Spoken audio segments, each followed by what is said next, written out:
Welcome everyone to Connecting Climate Minds. It's a pleasure to have you all with us today. I'm Dr. Emma Lawrence from Climate Cares at Imperial College London, and I'd like to pass to my colleague Jennifer Uchendu to welcome us today. Thank you so much, Emma. Welcome, everyone. My name is Jennifer Uchendu, and I'm the founder of Susty Vibes, which is a youth-led nonprofit based in Nigeria, making sustainability actionable and relatable for young people. Now, following a personal experience of eco-anxiety in 2019, I decided to set up the Eco-Anxiety Africa project to explore the nexus between climate change and environmental emotions for people who look like me in Africa. And it's on the backdrop of this work that I'm here today as one of the collaborators of the Connecting Minds project.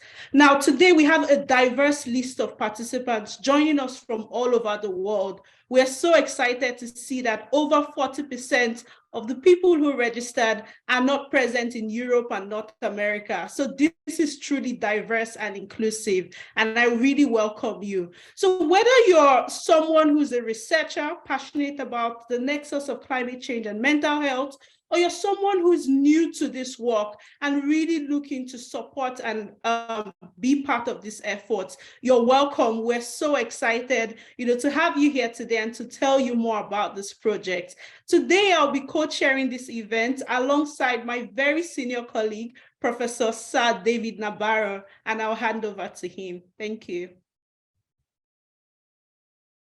Jennifer, thank you. Oh, how lovely to be with everybody. I'm David, as you heard, David Nabarro. And I just thought I'd start by sharing a couple of words about my own feelings being here with everybody at this memorable moment. First of all, I just start with my situation myself. I'm co-director of the Imperial College Institute for Global Health Innovation. And we're very proud that in our institute is the Climate Cares Group led by Dr. Emma Lawrence. My own focus for the last 20 years in particular has been on equitable development for people in the face of increasingly unpredictable shocks, especially changing weather patterns, violent conflict, and rampant inflation. And I've been involved in dialogues among community organizations, professional groups, businesses, local authorities, national governments, and international organizations, because I've concluded that progress only happens through open dialogue amongst diverse actors. It's such a pleasure to be your co-chair, because we've come together, because we recognize how accelerated changes in weather patterns are associated with rapidly emerging mental health challenges. And we want to help people everywhere to navigate these interactions successfully. And that's why we're pleased and proud to launch Connecting Climate Minds, a year-long project to catalyze connection across the many geographies, disciplines, and sectors that are so vital to protecting both the health of our minds and of our planet, and to develop together an agenda for aligned research and action. So our packed agenda today will introduce you to the project, to members of the team, and will share with you ways in which you can join us on this mission. There are some reminders as we start. The event will be recorded. Please post your questions as we go, using the question and answer function. And if you would like to get a translation of the webinar using captions, you can do so if you are on a computer, but not if you're on a phone. In the meetings controls toolbar, click on the show captions icon, and the chat will give you more information. Now we're showing you the third slide, which is the agenda for today's meeting. And actually, although I'd love to spend a lot of time talking about the agenda and listing out, but I think best I can do is to tell you that you'll get a really good a really good overview of the project, but most importantly, we want to address the painful climate realities through serious fun. And for that, over to Pablo Suarez to take us away. Pablo, you have the floor. Thank you very much, dear David. And thank you, friends. What a delightful opportunity to be with you. My name is Pablo with the Red Cross Red Crescent Climate Center. And I'm going to ask Jessica, there's a change of plans, as always happens in these things. Can you please remove the slide and just let my face show? The reason is that we live in a time where things change and things get us by surprise. And as someone who has been working on climate and disasters since the late 90s, one thing is very clear. If we continue to do what we are used to doing, things are simply not going to be enough. Things are simply not going to suffice for the kind of burden that is coming our way. There's a lot of darkness coming. There's a lot of need for illumination. So we have set up a playful activity that involved that QR code, but guess what? We have been training on how to manage surprises. For example, I don't know if you notice, but do you see a dark stripe right here? That's because the sun has just arose in a place that didn't happen yesterday, and now I'm being blinded by a new, to me, configuration of where the sun is. Illumination is what we need, and sometimes we're not prepared for seeking it. We have been working with professional cartoonists. Pablo, it works now. Excellent. And in order to work with these professional cartoonists, we have decided to create this playful activity that invites you to give us what you think so that they can create cartoons based on your thoughts. So Jess, now if you want, you can share the screen, but more importantly, if you go to the chat, one of my colleagues is going to share a web link, which will guide you to a website where you will be invited to view the game, which we call I Think We Think. I am not able, there you go. It's bit.ly/climateminds2023. So what you're going to do is to type your name or some nickname of your choice, press enter, and after you've pressed enter, you will see a screen like that that says very simply, what are your thoughts? What do you think of when thinking of mental health and climate change? You cannot say mental health, you cannot say climate change. Write one word in the first line. What's the first word that comes to mind? Then go to the second line. What's your second word that comes to mind? It cannot be mental or health or climate or change. And then go to the third line. What do you think of when thinking of mental health and climate change? You have less than half a minute to write those three. You have to click the yellow submit button. Jesse, if you want, type the word something on the first line. Of course, others are not going to write that word. And then if you click submit, it goes into the system. Let's give you 10 seconds or so. Margot is going to start the countdown. Oops. That is more time than I expected. Okay, in my screen it shows 2, 1, and time is up. Yes, excellent. So each of you, and there's hundreds of you, if I remember correctly, 300 or so people, has submitted what you think. Now, question for you. What do you think other people thought? What do you think other people wrote? If you think they think exactly like you can write the same first word, second and third. But maybe you think they're thinking something differently. So your job is to guess what most other people thought. Write in the first line the word that you think is the most popular. Every time someone else wrote that word, you win a point. And oops, you're going to have little time. Press submit, yellow button. And most likely you didn't have much time to do much about it. Let's advance to the next one, which is the word cloud. And in this, whoops, there we come. Margot, can you go back one? I hope that we have, there you go. Look at these words. On the left side, what you're really thinking about, a lot of anxiety, a lot of stress, a lot of grief, but also a lot of community, a lot of hope, future, opportunity. And there's children, there's connection, there's possibility. Yeah, and you can notice that there are similarities and differences. On the right hand, on what you guessed, there's also anxiety and fear, but there's much more prominence of the negative side. We often need to recognize that there's not only the dark side of anxiety, fear, depression, but there is also community, hope, opportunity, youth, influential. So with this, our cartoonists are going to be working together to try to make awesome happen and to create visual depictions of what's going on in our minds as we launch today this wonderful program supported by the Wellcome Foundation. And we'll see what emerges. We have a lot of time ahead. Jennifer, over to you. Thank you. Wow, awesome. Thank you so much, Pablo. I really love everything about your work with climate games.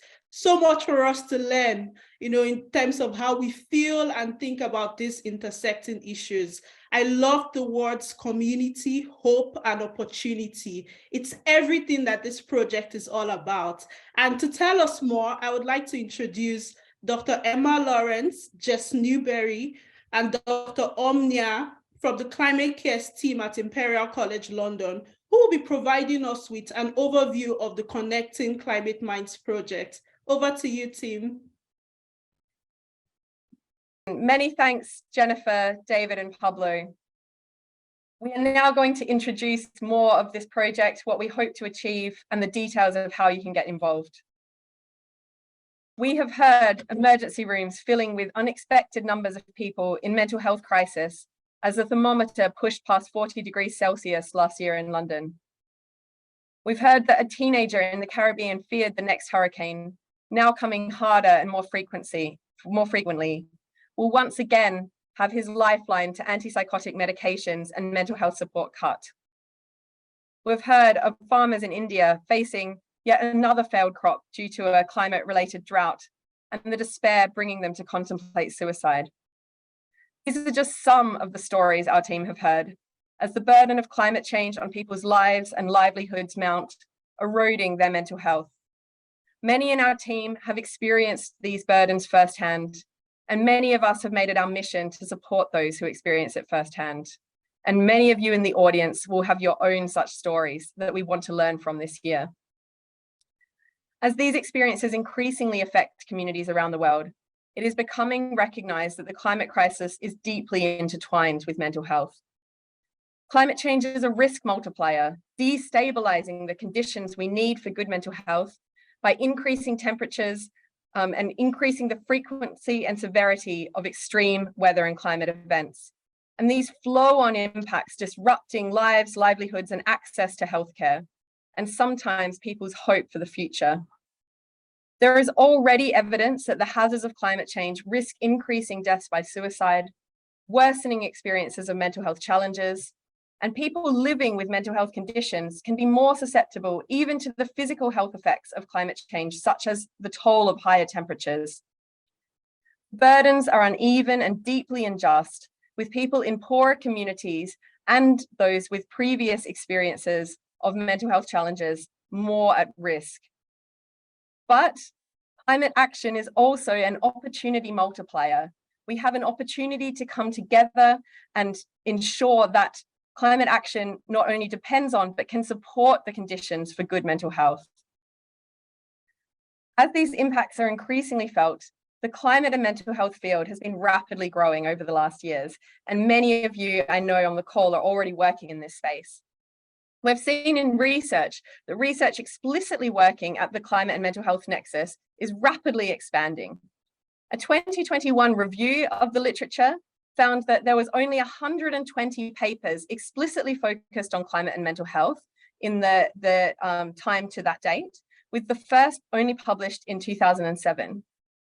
We conducted a search strategy, a search of 2022 literature using the same search, and found 358 papers, nearly triple the literature to date just in the last year alone.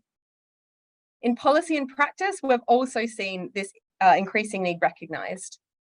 World Health Organization published their briefing paper on climate and mental health last year.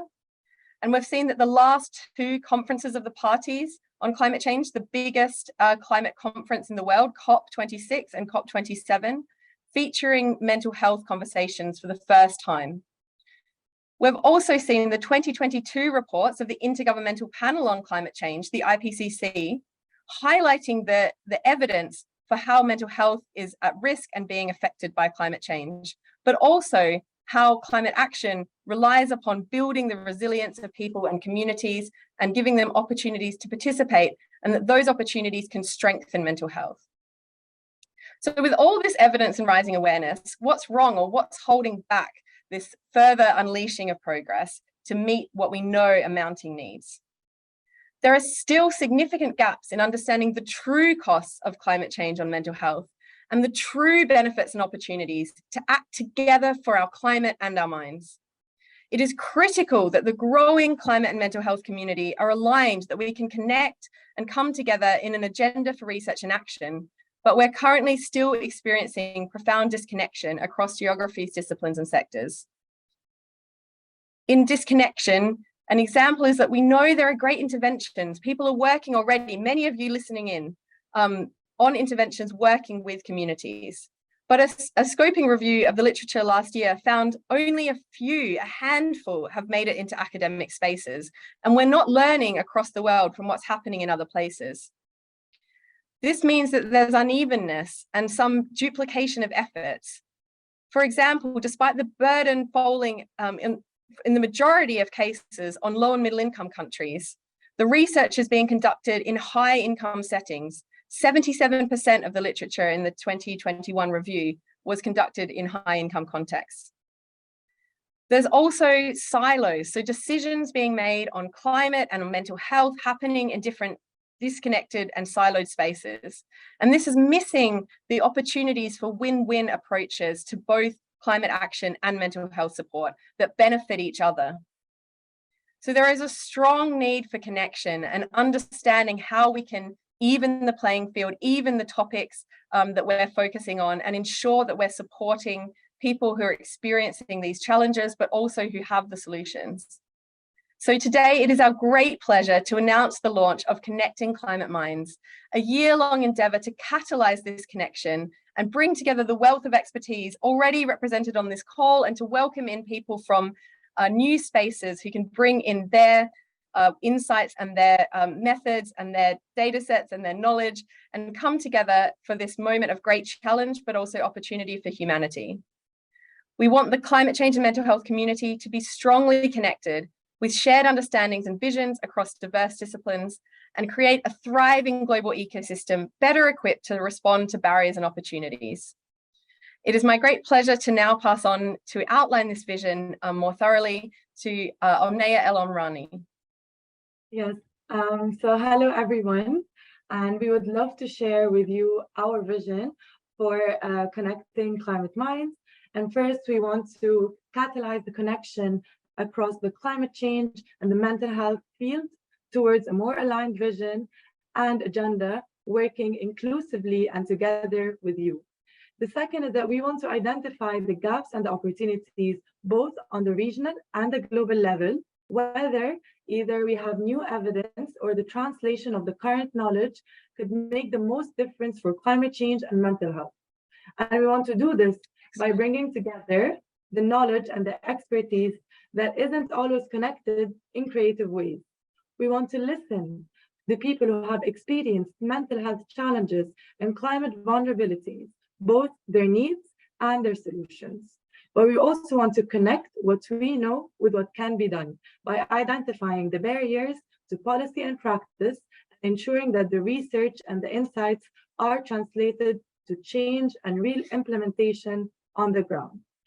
And we aim to do that by creating for the first time an ambitious, inclusive, and actionable research agenda on climate change and mental health that is deeply grounded in the needs of people with lived experience of mental health challenges and climate vulnerabilities, and globally endorsed across research, policy, practice, and funding communities. We want to do that by, secondly, creating a connected, supported, and engaged community of practice on the regional level and the global level. And we want to do that with the right capacity building tools and resources to enact this agenda that will directly feed into an online global hub that will be a go-to space for the climate and mental health research community and all those we need to work with.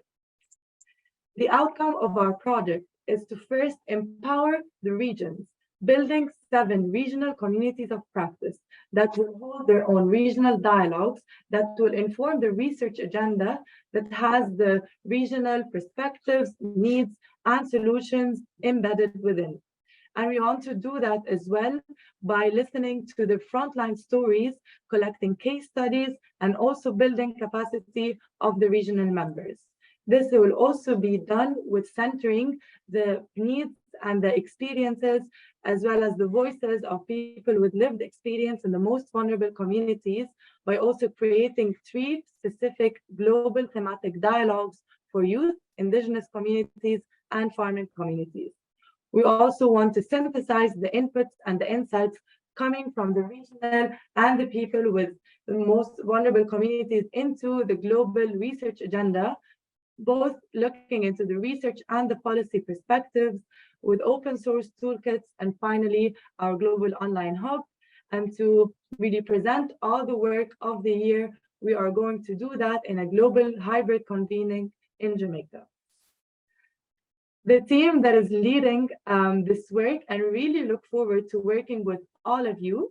We have supporting the project oversight and providing research expertise is the Imperial College team, and bringing in the boundary breaking dialogue expertise is the Red Crescent Climate Center. The team and the organizations leading the Lived Experience Working Group is the Climate Mental Health Network, Force of Nature, and Susty Vibes. And finally, bringing in the convening and the capacity building expertise, supporting the regional communities. We have the St. Luke's Medical Center in the Philippines, the University of West Indies, and finally, Claretian University in Nigeria. Looking at the regions, we are going to build in the regional communities of practice within the 7 Sustainable Development Goals regions, as you can see in the slide. And we are going to have each region led by a regional community convener organization, supported by affiliated co-convening organizations in co-leadership with people with lived experience, as well as the youth ambassadors. Now, I'm very happy to give the floor to Jess to take you further into how you can work together with us. Thank you so much, Amaya. Hi, everyone. So we would love you to join us in making this vision a reality. We know there's already a huge amount of expertise and impactful work happening at the intersection of climate change and mental health. We know there is so much knowledge and experience held by communities around the world. An actionable agenda depends on aligning with the great implementation work that's already happening between climate change and mental health, and we want to learn from this work.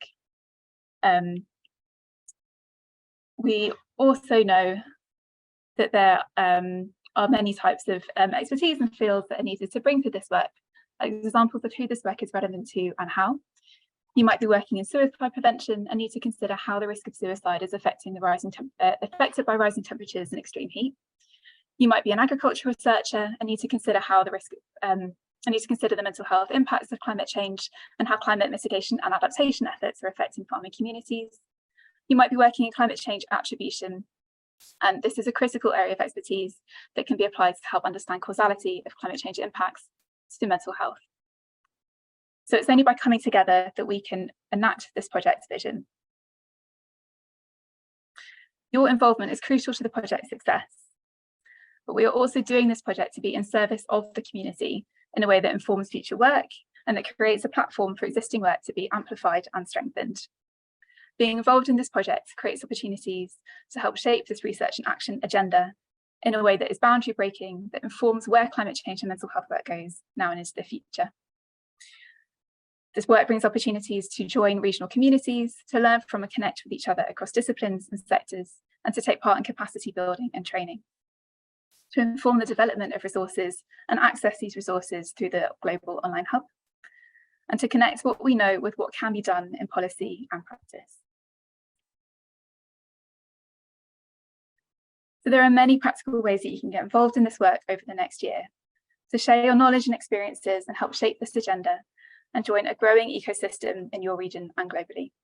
This is a really critical moment for the climate change and mental health field to come together and to rise to the challenge of a growing mental health burden by being more strongly connected, by having an aligned vision, by having shared understandings across diverse expertise, and a global ecosystem that's equipped to meet lived experience needs and drive forward innovative and impactful work for now and into the future. Thank you so much, and I'll pass back to Jennifer. Awesome. Thank you so much, Dr. Emma, Omnia, and Jess for that comprehensive overview. I would now like to pass on to Dr. Alexandro Masaza, who is the research manager in mental health evidence, and also Irini Pantelido, who is the research manager in climate and health, both from the Wellcome Trust. Now, both of them will be providing us with an overview of Wellcome's strategy on climate change and health and mental health as well. And they would also be letting us know why Wellcome initiated this project in the first place. Over to you. Great, thank you so much. And it's really a pleasure to be with everyone today to talk about this exciting new project. So next slide, please. So for those of you that don't know Wellcome, Wellcome is a global charitable foundation committed to spending £16 billion over the next 10 years. Wellcome's mission is to support science to solve the urgent health challenges facing everyone. Our new strategy has 3 challenge areas of focus. These are infectious diseases, climate and health, and mental health. Discovery research is also a key focus area for Wellcome, and this really hones in on curiosity-driven research on anything to do with life, health, and well-being, and this includes mental health and climate change. Equity, diversity, and inclusion, as well as research culture, are embedded in our work and underpin our strategy. We want the broadest possible range of people to contribute to and benefit from science's potential to change the world. Next slide, please. So the climate and health challenge area, our mission is to put health at the heart of climate change action. And we do this through 4 goals. We quantify the impact that climate change is going to have on health. We want to identify the health benefits of climate change mitigation. We want to establish the evidence on health of climate change adaptation, and we want to build a global climate and health community. This project is led by the climate and health challenge area at Wellcome. And I'll now pass on to my colleague, Ali. Thank you, Rini. So as Rini mentioned, this project falls under the climate and mental health strategy, but we also wanted to give you a brief overview of our mental health strategy here at Wellcome. So our vision is that of a world in which no one is held back by mental health problems. And we aim to achieve this by creating a step change in early intervention for anxiety, depression, and psychosis. So we define these conditions quite broadly to include all types of anxiety and depressive disorders, as well as all forms of psychotic disorders. We focus on these conditions because they are the ones resulting in the higher burden of disease worldwide and the ones that are most disabling. While the current project will not have to fully align to the strategy, we're still keen on ensuring it will help us advance the mental health strategy at Wellcome. Next slide, please. So at Wellcome, we have 2 primary goals for mental health. The first is concerned with basic research and aims to create a greater understanding of how brain, body, and environment interact in the trajectory and resolution of anxiety, depression, and psychosis. The second goal is more concerned with translational and applied research aimed at identifying new and improved usable ways to predict, identify, and intervene as early as possible for anxiety, depression, and psychosis. While these may appear like separate goals, a lot of the work that we fund falls at the intersection between these. Additionally, all the work that we fund and do is informed by the expertise and insights of people with lived experience of mental health challenges, by which we mean people who identify as having personal experience of anxiety, depression, and or psychosis, either currently or in the past. Next slide, please. So why is Wellcome funding this project? There are various reasons why Wellcome has funded this project at the intersection between climate change and mental health. So firstly, this is an area that is of high strategic interest to us, given that two of the main challenges for us at Wellcome are climate and health and mental health. Additionally, we have particular interest in field building activities where we can use our convening powers to strengthen particular fields of research. We're also a global funder, and we're therefore keen on addressing what are likely to be two of the main global challenges humanity will face in the following decades. Finally, we also want to support this work both for the greater good, as well as to support us in advancing our climate and mental health strategies. Next slide, please. We are keen for this project to maintain a specific strategic focus on mental health challenges in the context of climate change. That is, feeling, thoughts, and behaviors that lead to significant psychological distress and impairments in one or more areas of functioning. We do not expect an alignment with specific diagnostic terminology such as the DSM or the ICD, but key areas that we're particularly interested in may include, but are not limited to, depression, anxiety, psychosis, self-harm, suicide, and substance use disorder, as examples. Emerging psychological constructs such as climate anxiety would be in scope when they fall within the definition of mental health challenges outlined above. This is not to signal that elements that would not be covered by this project are not important, but rather to ensure that we engage in the space where we are most likely to make the biggest difference as Wellcome. Next slide, please. So we envision that this project will align with the climate and health strategy through a focus on climate change knowledge and interventions that lead to a clear research and action agenda, particularly aligned with our broad strategy of quantifying the impact of climate change on mental health, adapting to and mitigating against climate change in ways that benefit mental health, and contributing to the building of the climate change and mental health field.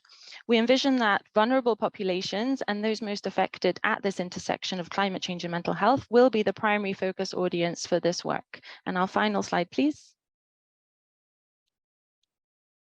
So thank you very much for listening. This is a one-year investment for Wellcome, but we hope that this project will strengthen the field, catalyze funding, and bring others into the space. We are really excited to be supporting this project that will lay the foundations for an inclusive, methodologically robust, and actionable research agenda for climate change and mental health.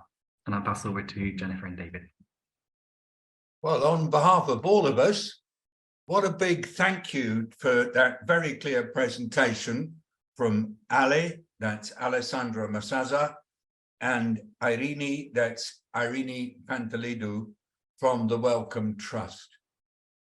It's really amazing that you are ready to share with us that what you see happening here is the building of a new field at the intersection of climate change and mental health. What an exciting opportunity for all of us to be part of that.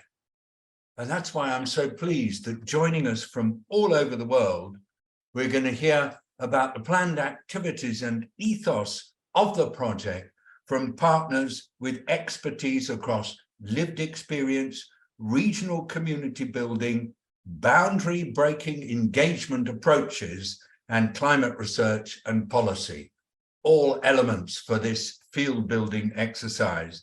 And the first person we're going to hear from is Dr. Natalie Greaves, who joins us from the University of the West Indies, where she's a lecturer in public health and coordinator of the MPhil and PhD program in public health and epidemiology. Over to you, Dr. Greaves.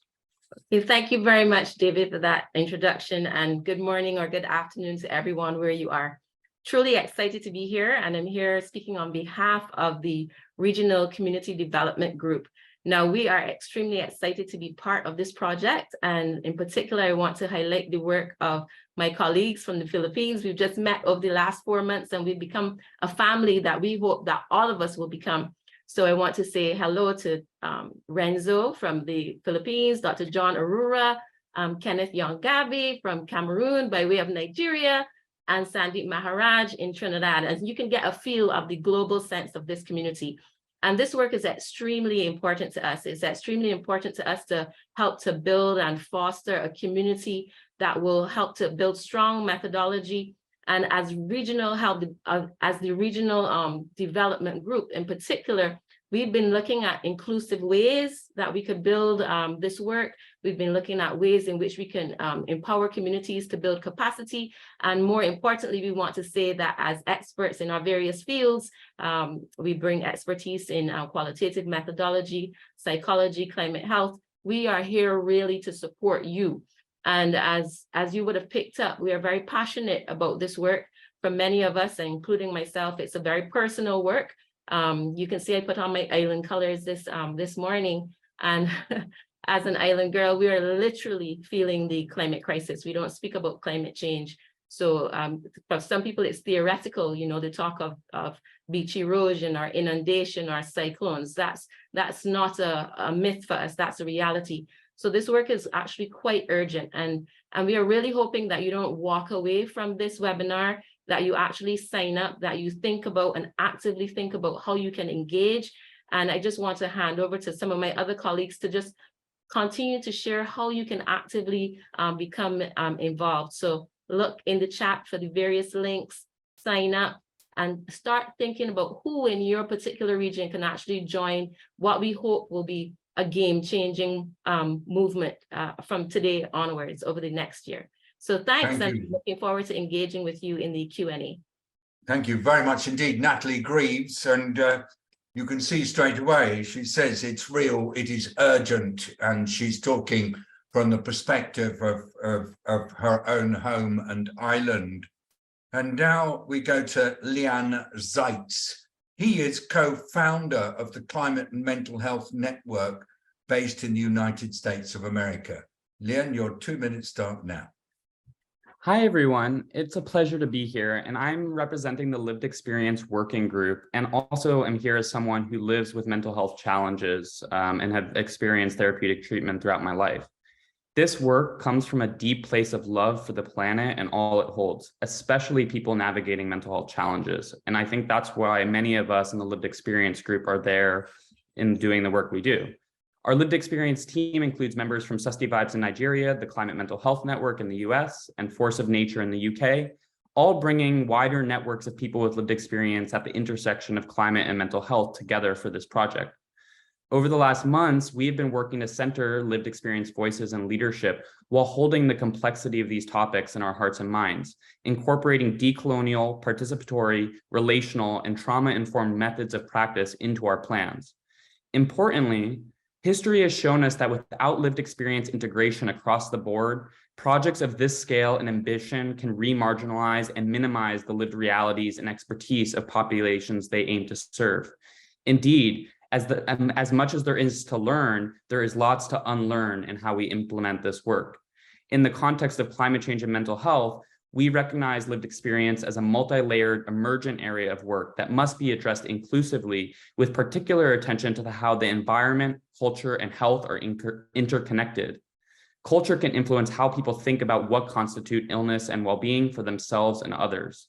For this project, our team brings deep curiosity and humility to lived experience engagement, as we are keen to collaborate with diverse lived realities, ensuring the voices and perspectives of those often let out of research agenda setting are meaningfully involved and valued. We know there is much to learn and uplift from communities, and that communities across the world need power in these processes.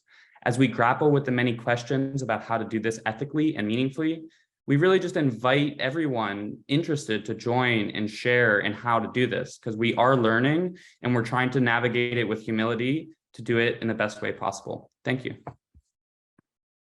Thank you very much indeed, Leon Zeitz, for stressing that you seek the lived experience engagement with curiosity, humility, and a constant spirit of learning. We now go to Margaret Curl, who's joining us from the Red Cross Red Crescent Climate Centre, where Margaret leads the work on both online and offline innovative engagement. Your 2 minutes start now. Thank you so much for that introduction, and hi to all of you. I see there's more than 360 of you online all over the world. What a fantastic turnout and what a great start of this project. So I'll tell you very briefly why we are engaged in this project, and together with all my colleagues here, I think Leon is a hard act to follow, being very clear on how we engage. I'll also tell you a little bit on why we engage. I'm part of the Red Cross Red Crescent Climate Centre, which deals with addressing the impacts of climate change for the most vulnerable people. Also with us, we have the Red Cross, the IFRC Psychosocial Centre that really deals with the impacts of mental health. Now, our mandate really is looking at the impacts of climate change for the most vulnerable, and who are some of those most vulnerable people. Exactly, people experiencing some form of mental health problems. Now, I think it's really interesting to see how we've heard the research is getting clearer and clearer despite the gaps. At the level of the Red Cross Red Crescent, which is a vast humanitarian network with globally about 80 million people there, there's a real recognition that the impacts of climate change impact mental health as much as the rest of the health work. So you might associate the Red Cross with stretchers or with war situations, but we do much more than that. Really look at the disasters all over the world, impacts of health and how we can address that, and mental health is one of those. Through this project, we would like to engage many more people and get those connections much clearer. On the other hand, we know that climate change is complex. I think David Navarro said it at the beginning. Only through real open dialogue can we create meaningful change. And I would agree. And we have years of experience of supporting that open dialogue, engaging 370 plus people online in ways you wouldn't have thought of. We've worked together with cartoon artists. There's 2 live cartoon artists creating cartoons of what's happening now. We've worked together with other artists, circus artists, comedians, all sorts of people to get that meaningful engagements, running sessions from the White House to NASA, from the Vatican to rural Zambia. And we bring that experience and we enrich those, we hope to enrich those dialogues and together draw out the best results. And thank you very much. And thank you, Margot Curl. Super clear and really helpful to us. I'm going to say a word or two in a minute about how important we believe it is to work with other networks. But let me first go to Dr. Friedi Otto, who is joining us from Imperial College in London, where she's Senior Lecturer in Climate Science at the Grantham Institute for Climate Change and the Environment. She's also an author for the Intergovernmental Panel on Climate Change, or the IPCC. Dr. Otto, 2 minutes starting now. Thank you very much. And I'm really, really happy to be here as someone representing the very hard climate sciences in a way, as a physicist by training and working on identifying whether and how climate change is affecting extreme events. In the very first figure of the just published summary for policymakers of the synthesis report of the IPCC, we show that climate change has severe adverse effects on mental health globally.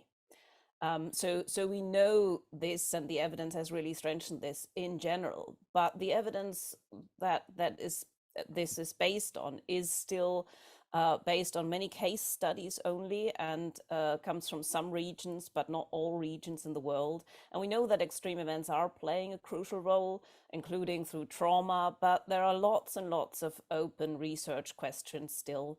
And the research is very much limited at the moment to certain parts of the world and certain parts of the population. So we need much more research to understand how climate change is really affecting mental health of different parts of the population and different parts of the world, so that we understand better who is affected how. Because we now know that mental health care is really crucial and needs to be a crucial part in adaptation planning for climate change. But at the moment, it's still in the adaptation community, in the research community, mostly overlooked, and definitely completely overlooked in the community who is financing adaptation, which is still focusing very much on just building infrastructure. But we need to connect this evidence from climate change research and mental health to show how we can actually help people to become more resilient in the face of losses and damages from climate change. So I'm extremely happy to be part of this project and to build these connections with the climate community. Thank you. So Jenny, I wonder if I can just come in for a second to thank Dr. Otto for these very important remarks for bringing the climate field more strongly in. But I wanted to stress that we do recognize that an actionable agenda depends on aligning with the great implementation work that's already happening on the ground. And just as an example, this project will be working very closely in coordination with the global network COP², which is creating a roadmap for building our social and emotional resilience to care for ourselves, each other, and the planet. And to all those already working in this area and who hold experience of the interconnections between climate change and mental health, like those involved in COP², we really want to learn from you in shaping this work. And over to Jennifer to take us on. Awesome. Thank you so much, David.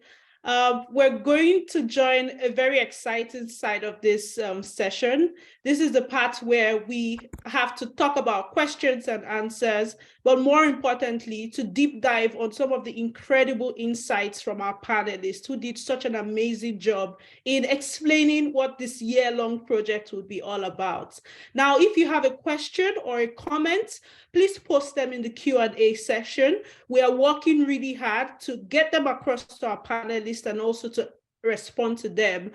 We had questions that were sent before now, and even though there were so many amazing questions, we're going to work hard to answer them. We have members on our team who are already on ground responding to these questions. Over to you, David, to take us on with the Q&A. Thank you very much, Jen. And so here it is. We've really condensed the questions together.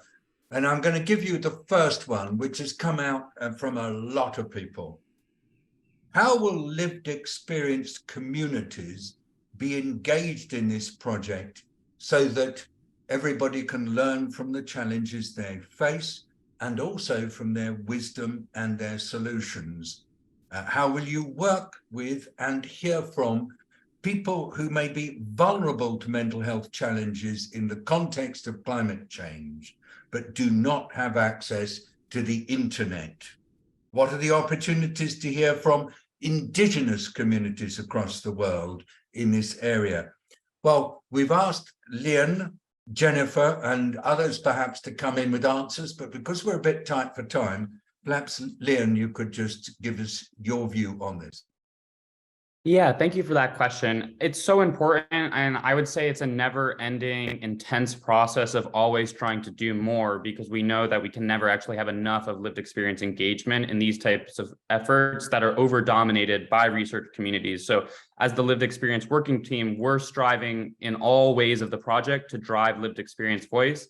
In the practical ways, from the global leadership advisory to the regional community hubs, there's lived experience and youth advisors that are going to be embedded on the regional collaborating teams. And then our lived experience group is hosting a series of sub-thematic dialogues focused on young people, indigenous communities, and smallholder farmers, all of which will be focused on sourcing lived realities from people on the ground about what's going on with climate change and mental health. And I think our intentionality in doing this is that we not only want to create research outputs, but gather stories and creative outputs that are meaningful to people on the ground who are working on this issue day in and day out and have the solutions already. And so I think part of our lived experience work right now is just actually creating scope for what we can do within a year that's meaningful, and then also create many opportunities for other people working in the field in lived experience to do more in that area. And so I think we ultimately hope the lessons and best practices from what we do in this project can translate into the many future efforts on climate change and mental health. Thank you. Awesome. Thank you so much, Leanne. And as someone who's also working very closely with you on the Lived Experience group, this is exactly what we plan to do. For us in Nigeria, for example, this is very key. Finding creative ways like a street conference where we would actually go out to the streets to engage with people, the market women, people who historically have faced some of these issues, but never found a platform to coordinate and explore with them. Now, for our very second question, and I'll pass it on to Natalie. The question is around meaningful engagement, with regions where you have resource constraints. For example, you have stigma around mental health issues. How will this project draw insight from relevant and existing initiatives, such as already established community mental health programs? So it's a question about integrating what already exists with what we plan to do. Over to you, Dr. I think Natalie. firstly to say that as from a program perspective, we are going in with a tremendous amount of respect for what already exists. And we've spent a lot of time so far identifying stakeholders that are already on the ground.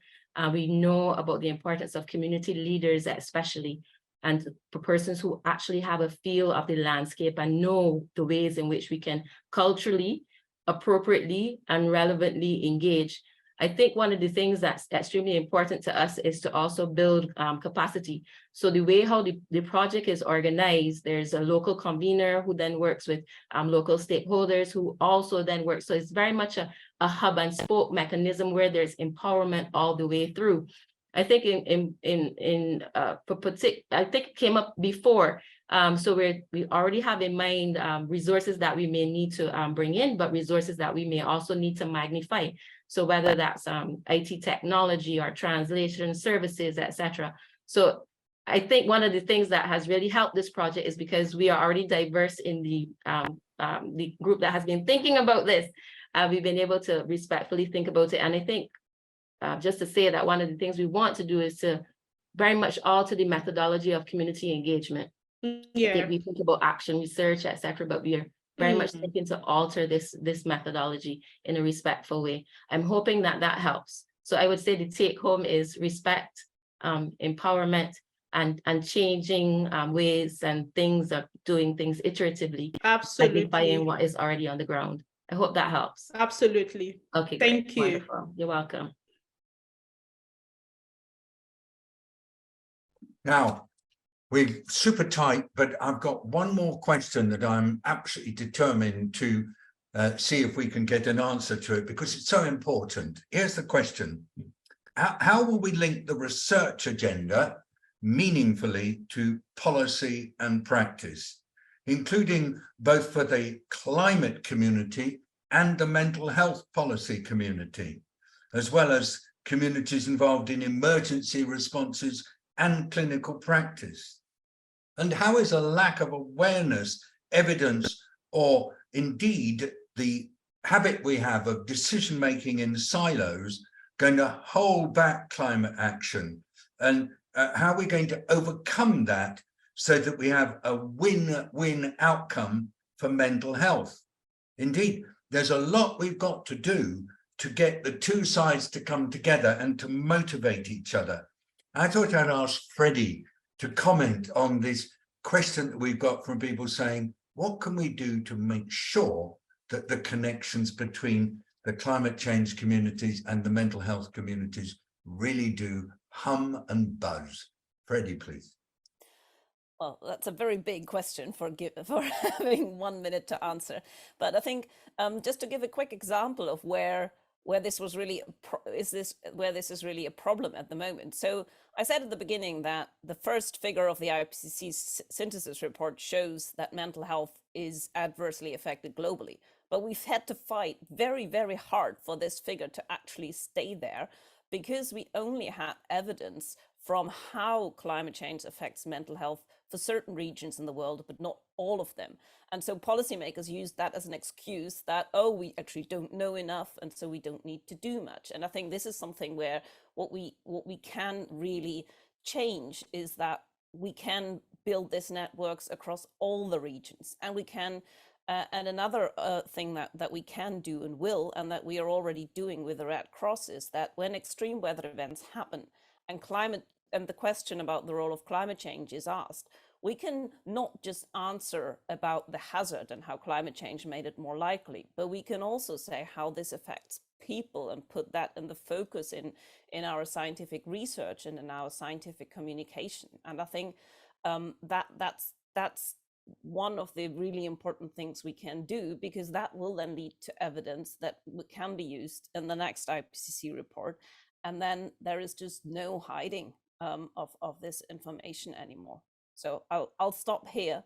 There's a lot more to do, of course, but thank you for your precision and your clarity, and frankly, also your almost instruction to us. Get those data, because the data will make it impossible for people not to do something about it.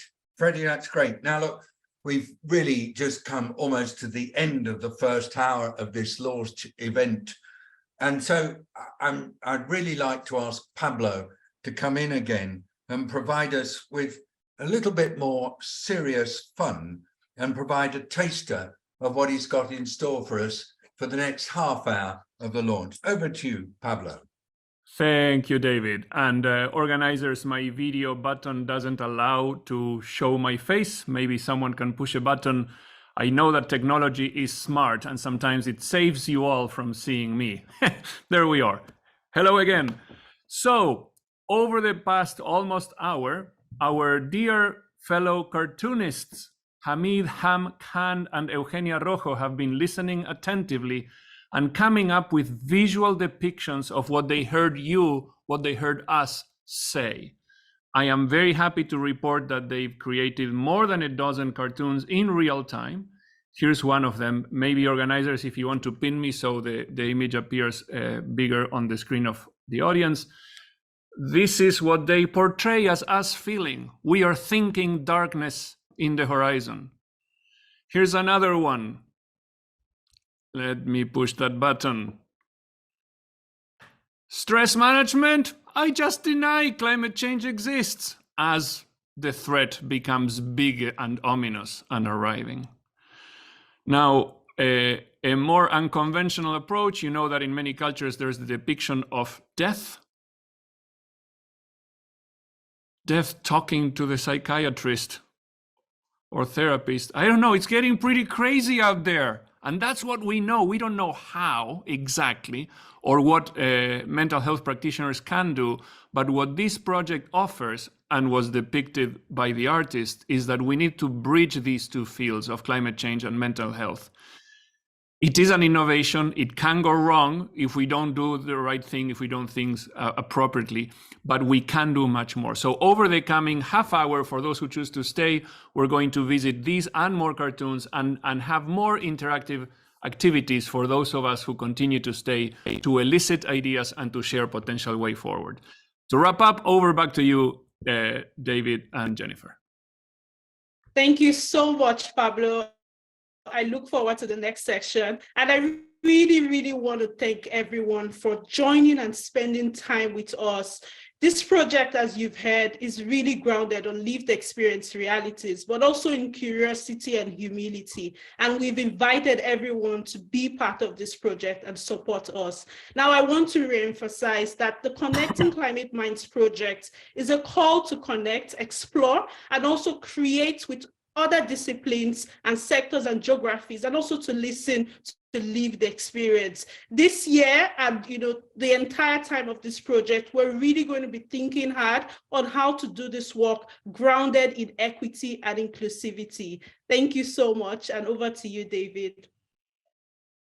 Well, I do want to ask you to please stay connected. Please join Jennifer, join Liam, join Natalie, join all of us on the style of this project, and recognize that we've all come to the conclusion that we can only advance in building this combined field of climate change and mental health if we connect, and connect.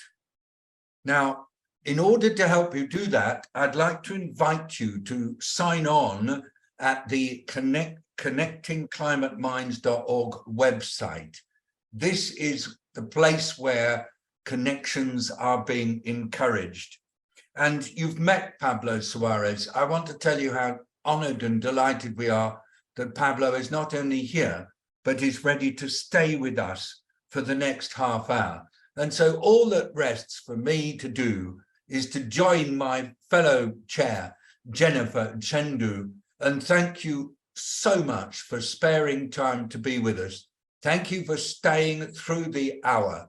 Thank you to Dr. Lawrence and team, Jess and Omnia, for introducing the project. Thank you to everybody who commented and gave us their insights on what's ahead and also answered the questions. And look forward to all of us being part of this incredibly exciting project. Pablo, it's your turn now. Over to you. And thanks, everybody. Big shout out to Wellcome Trust. We wouldn't be doing this without you. You're the greatest. Thank you. Thank you, David. Thank you, everyone. And if anyone has to depart now, we anticipated that for some 16 minutes is all that you could spare. For those who are willing and able, we are staying on and we're going to dive deeper into what my dear colleague Margot Curl, also from the Red Cross Red Crescent Climate Center, described as our expertise in trying to help others engage in become part of the action, part of the thinking, part of the reflection, part of the guidance of what could be next. Now, as is typical in anything that is new, sometimes things can go wrong. I understand that when we started this activity in the bit.ly/climate minds, we reached the capacity that we had for inviting people to join this word cloud activity. So maybe some of you were trying to enter and it was telling you, sorry, no room for you. That's exactly what's going on now in the climate change and mental health space, where there aren't enough seats at the tables. I apologize profusely for those of you who could not get in. We understand that we made the modifications that we had to do because holy smokes, we need a lot of capacity, 300 people. I thought we were going to have 150 people only, and I may have pushed the wrong buttons. Sincere apologies. We're going to do, or we're certainly trying to do much better. So I'm going to invite you to go back to the same link as before.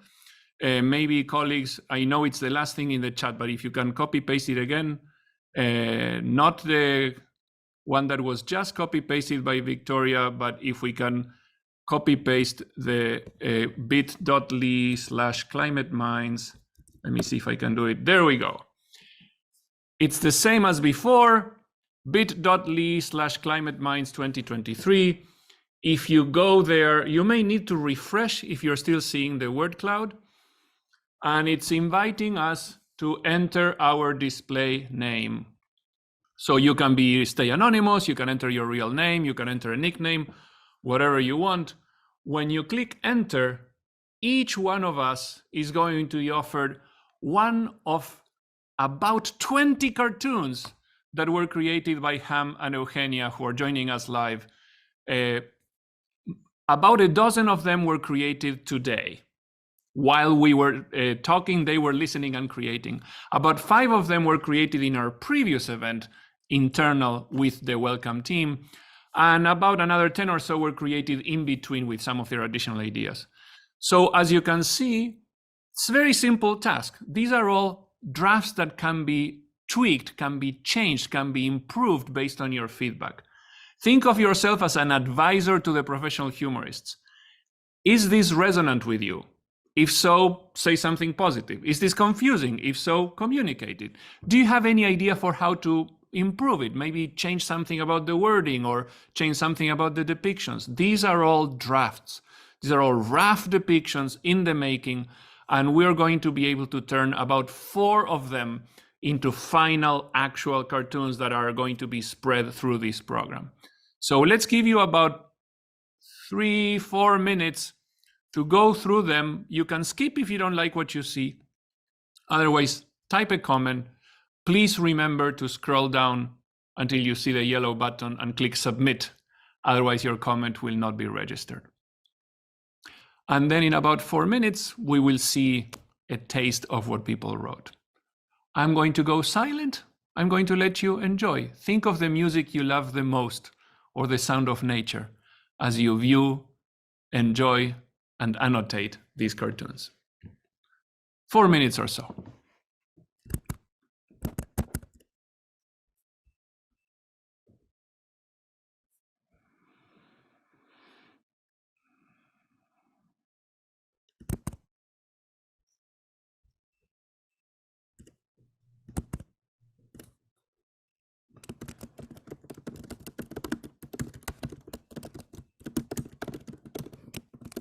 What do these cartoons trigger in you? What does it make you feel, think, remember, reflect?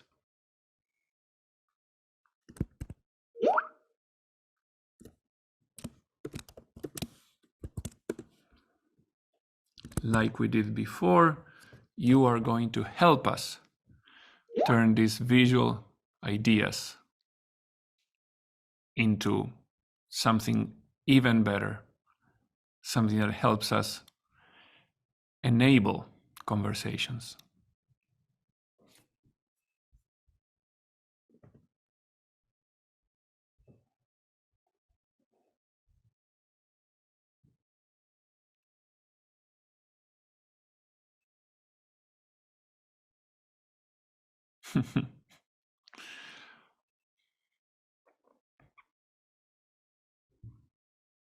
Let's give you a couple more minutes.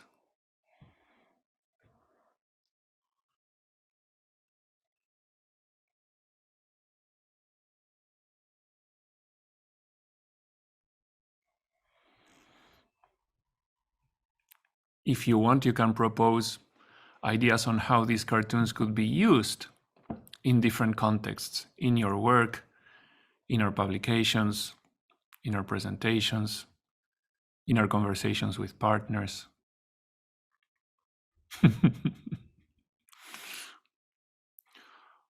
For those who haven't heard it before, we think of humor as a tool that can be harnessed to enable difficult conversations to emerge. These are not jokes.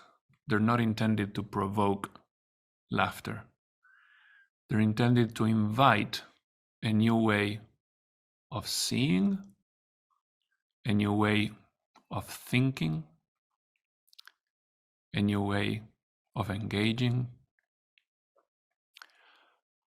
And there is also a lot of evidence, scientific evidence, from neuroscience, from psychology, even from business management, that humor can help coexist with difficult situations, detect difficult realities, bond with partners and peers, and create better ways to find solutions and to deliver those solutions.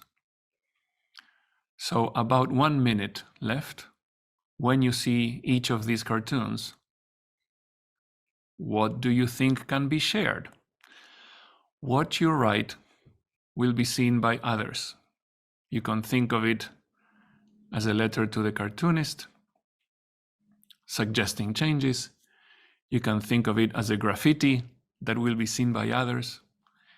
You can think of it as a reflection. We have over 350 comments submitted by you already.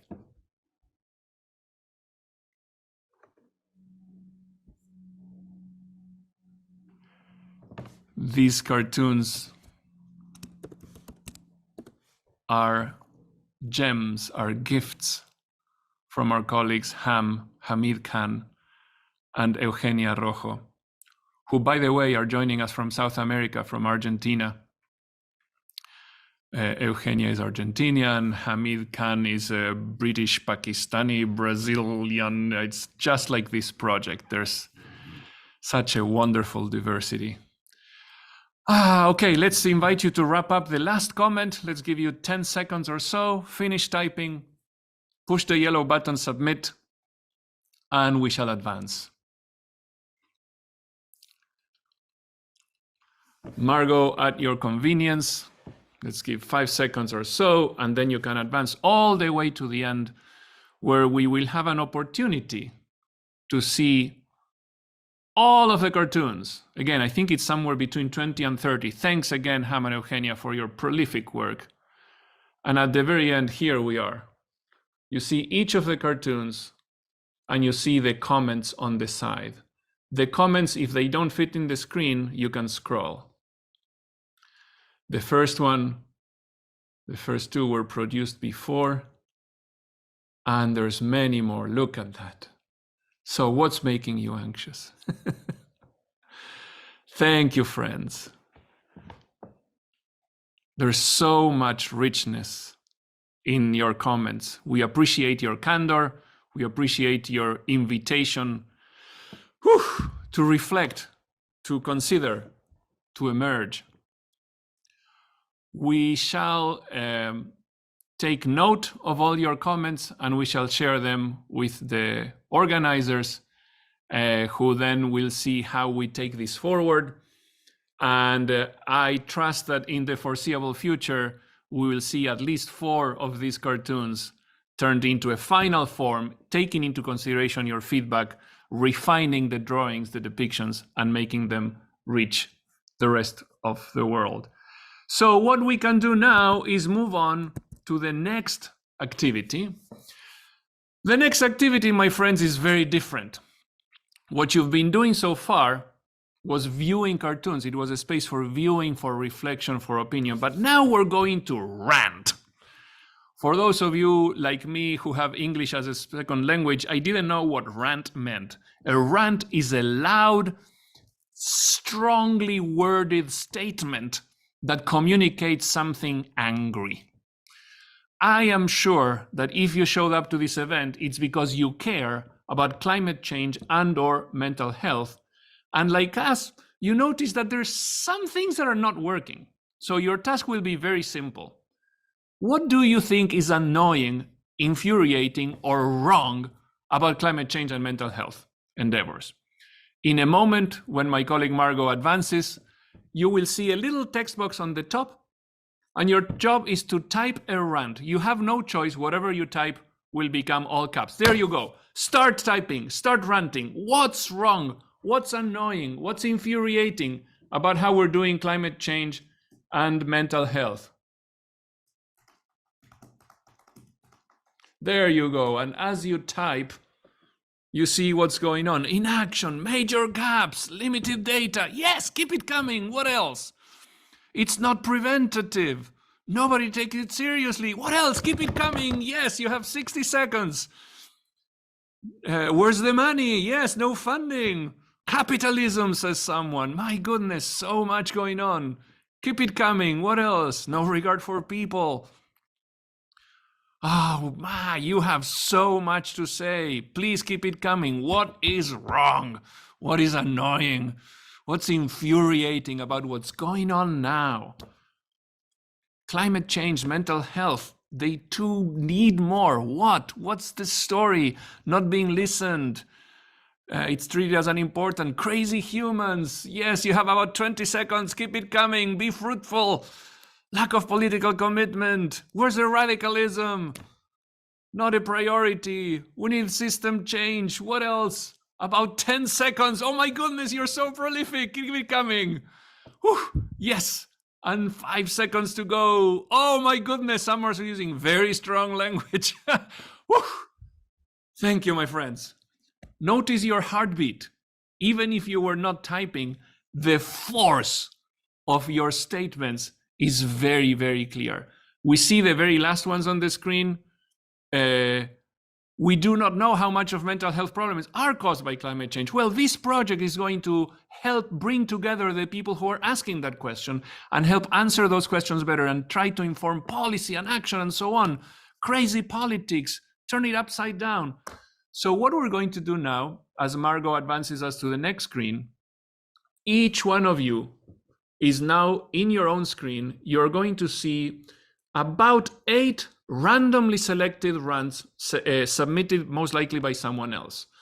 So for example, I see nobody cares, profit over health, the system creates the illness and pretends to solve it. Of those, oh, I see the ones on the screen. For example, nobody cares.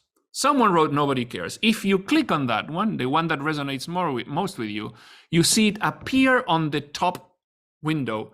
And now it's no longer all caps, it's editable text. So you could add words or change letters or do something about it. You can leave the original text or delete it or modify it. And for example, we saw this, let's make them exclamation point. So click enter, and then it has been submitted. You took a rant and you turned it into something positive, something propositional, something that can be done. Try deleting what was there and turning it into something positive. If you want to see more choices, you can scroll down and you will see more please, and then it will show you a few additional ones. There's gotta be hundreds of rants. So choose the one that resonates with you. Scroll down if needed for the more please. And keep suggesting how to turn the rant into something that we want to do, something that we want to say, something that we want to believe. By the way, there are ways to push buttons to delete anything that could have been offensive or inappropriate or using excessively strong language. We chose to trust participants. If you see something that is not of your liking, our apologies. We erred on the side of being inclusive. But let's invite you to keep it coming. Let's give you about 3 more minutes to turn rants into informative statements, statements that take us forward, statements that turn darkness into illumination.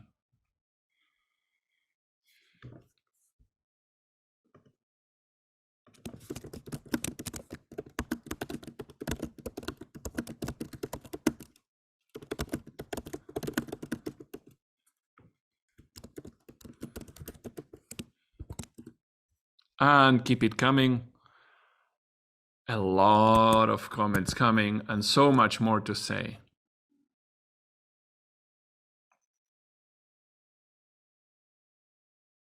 How can we turn all these rants into a way forward?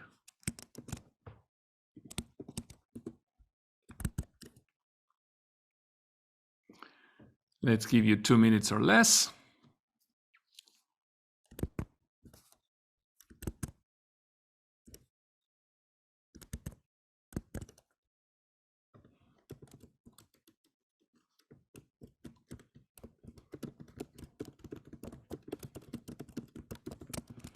And by the way, notice the patterns that emerge. There's so much diversity of topics. Some are health-centric, some are climate-centric, some are about research, some are about policy, some are about entire systems. This is a beautifully diverse group. We already have more than 220 of your submissions turning rants into ways forward. Let's give you about a minute or less.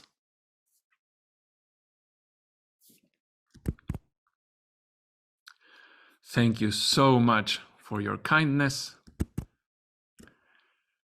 for your creativity. Feel free to be creative. Feel free to show the poet within. Wordplay with purpose.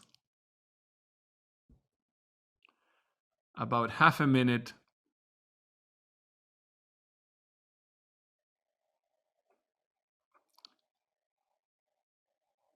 Keep it coming.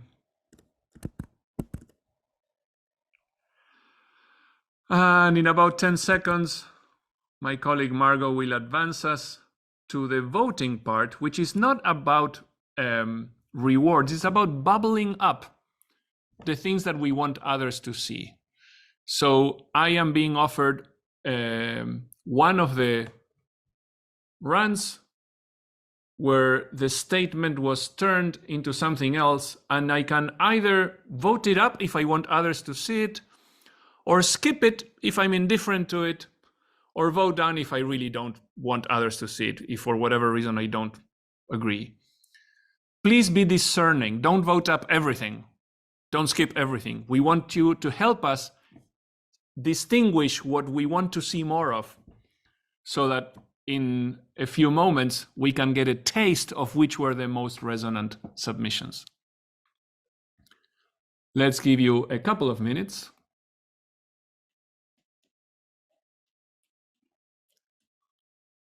And does it resonate?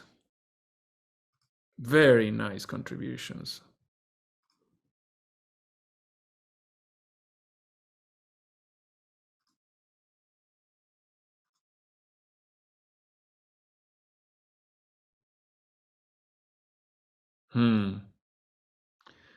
This is such a diverse range.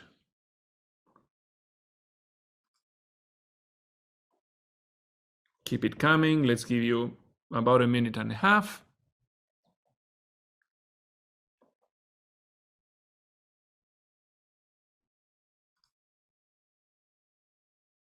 You may need to scroll down if needed.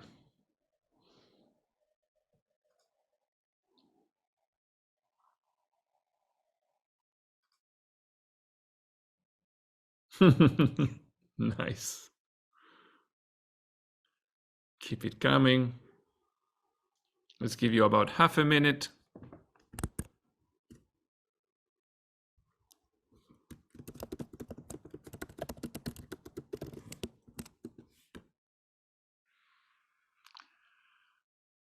And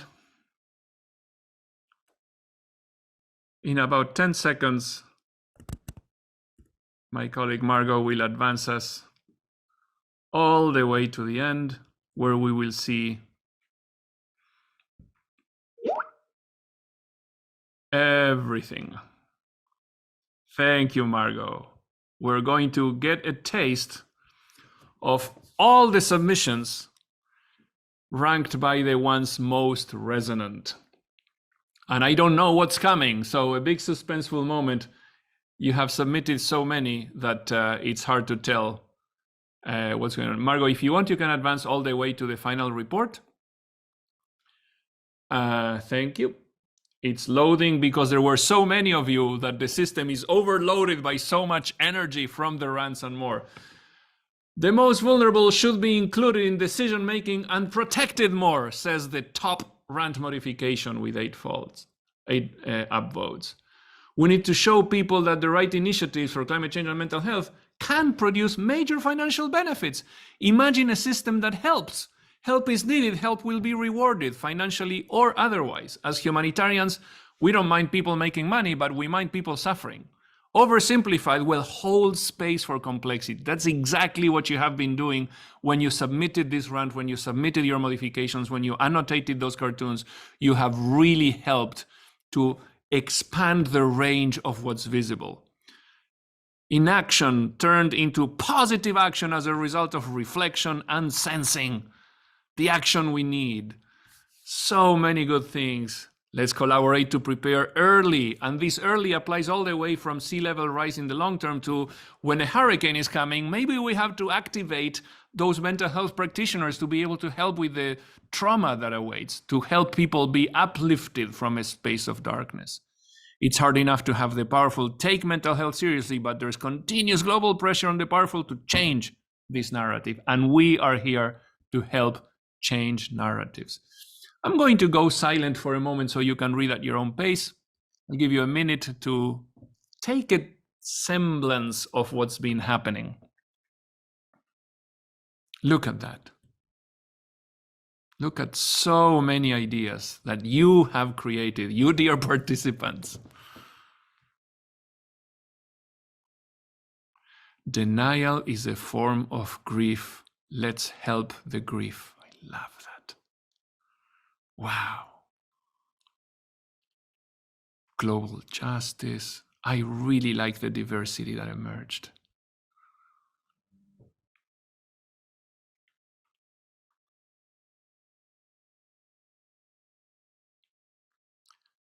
Dear friends, it is so delightful to see what has been emerging.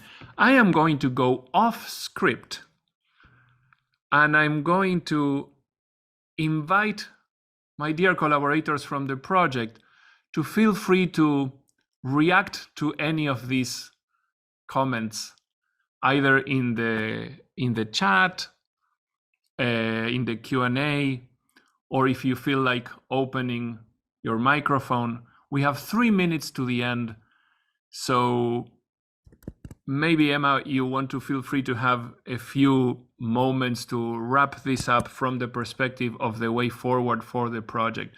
What I can tell you, my goodness, I was a full-time researcher on climate disasters and financing from the late 90s, doing mathematical models of what can go wrong and what to do about it. And since I became a humanitarian worker, it's been beautiful to see the extent to which there's so much fire in the belly awaiting to flourish and to be channeled. We don't want burning, we want illumination. We don't want chaos, we want warmth. The fire in each of our bellies can be harnessed in a form of togetherness that is being enabled by this new project, Climate Minds.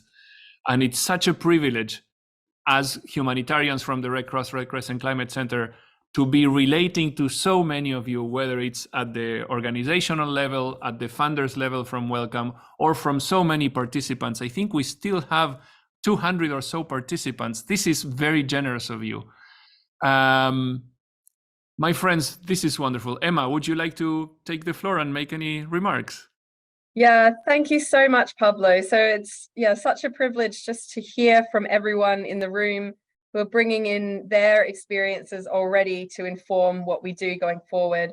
I thank you all for not only your attendance, but engaging so much in the Q&A. I just want to also thank the chairs, Jennifer and David, Jennifer Uchendu and David Nabarro, and our wonderful panelists.